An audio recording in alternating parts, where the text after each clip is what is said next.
Hey y'all, I just thought I'd take a quick minute to tell y'all about some larval host plants that you can plant in your Gulf Coast garden. Some that are super easy to grow and they're deer resistant, and it's going to bring all the butterflies to your yard. So let's get started. The number one larval host plant that you should grow in your Gulf Coast garden is definitely milkweed. That's going to bring the monarchs, and they have to have it. That is their one larval host plant. It's the only one that they're going to lay eggs on. So there are different milkweed plants, and I have two different kinds in my own garden, and I'm going to show them to you.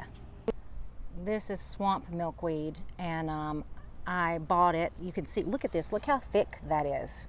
It grew super thick and tall, and then I had to stake it. But it's got a pink flower on it. It's gorgeous. Everybody loved it. I would highly recommend growing swamp milkweed. While the swamp weed is new to me, this is the milkweed that I've been using all along, because you can buy it at Lowe's, you can buy it at Home Depot. Here's the tag in case you want to write down the name. I'm not going to pronounce that because I can't. But it's got yellow flowers, and they do dearly love it.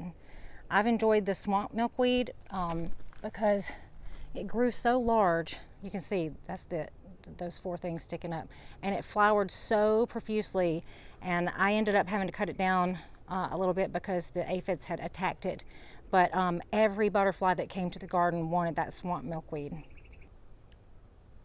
Number two on the list of larval host plants to buy and to grow for butterflies in your garden is curled leaf parsley. I'm also going to say fennel and dill because these are the larval host plants for eastern black swallowtails, and you can see there are chrysalises on this pot. I happened to put these in the container with my caterpillars because this thing, when I bought it, was covered with them, and they ate it down to the ground, and now it's finally coming back. But you can see these chrysalises, they're probably going to stay like this over winter, so I'm going to end up having to put them in my potting shed. But dill, curled leaf parsley, fennel, if you find caterpillars on those plants in your garden, those are most likely eastern black swallowtail caterpillars, and you're going to have beautiful butterflies. Passionflower Vine is number 3 on the list of larval host plants for Gulf Coast butterfly gardens. They are the larval host plant for Gulf Fritillary butterflies. As you can see, this butterfly is over here. It's about to lay eggs on this, and also, this bonus, here is a Gulf Fritillary caterpillar on the Passionflower Vine right now.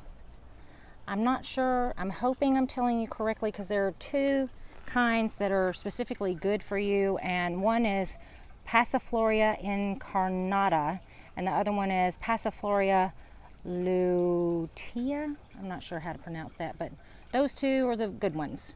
So that is what I would recommend to plant. And I just happened to have one to release right now. Oh, there it goes. There it goes. Bye-bye, butterfly. So all you need is Passionflower Vine, and you too will have a ton of Gulf Fritillary butterflies. See that yellow dot on the leaf? That is a Gulf Fritillary egg. And then this is a Gulf Fritillary caterpillar. All you got to do is plant Passionflower Vine, and you will have these in your garden. Number 4, another easy larval host plant to plant for butterflies in your Gulf Coast garden is citrus. This is a tangerine tree, and you can see the tangerines are starting to turn. We can start to harvest tangerines, oranges, lemons, and limes on the Gulf Coast around the end of October, through the middle of, and all the way to the end of November and the beginning of December.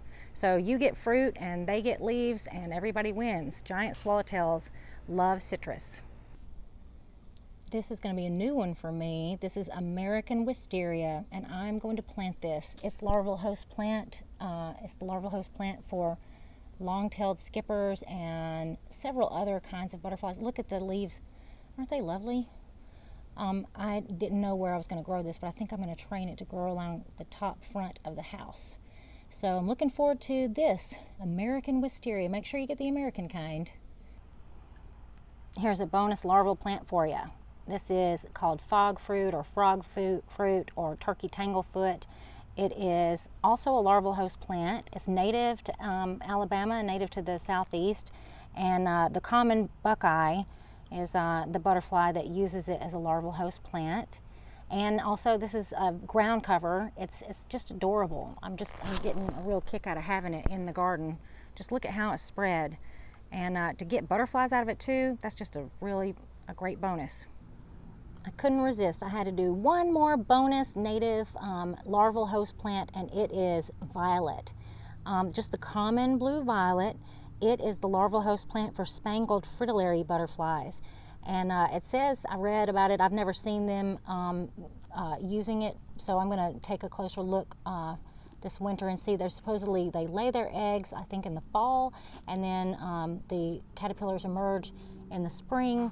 So I'm really looking forward to paying closer attention to violets. I know a lot of people treat violets like weeds, but y'all, if you're going to get some beautiful butterflies out of them, just leave them in for a little bit. One more bonus larval host plant. It is the blue butterfly pea. This is a native one, and it is a larval host plant to long-tailed skippers and, oh gosh, what is the other one? Anyway, at least long-tailed skippers, and you can look it up. But this is what the plant looks like right here. It's native, and it's kind of a vining plant. I should have given it something to grow up, but I didn't. So it's just kind of been spreading out and wrapping around stuff. It's on the lemon balm right there, but isn't it lovely? So yes, plant that one too. Oh, here's another one. There. And that's it. I'm going to stop. I got to show off this summer romance rose. I mean, just look at it. This is what the deer left me. This one little piece at the end of the thing. They ate all the leaves off the bottom part, but isn't it just gorgeous? And y'all, it smells incredible. I want a million of these in the yard. Oh, summer romance. Oh, roses. It's just gorgeous, y'all. I would recommend summer romance roses to anyone. Here's a view of the garden from the roof. I don't have a drone.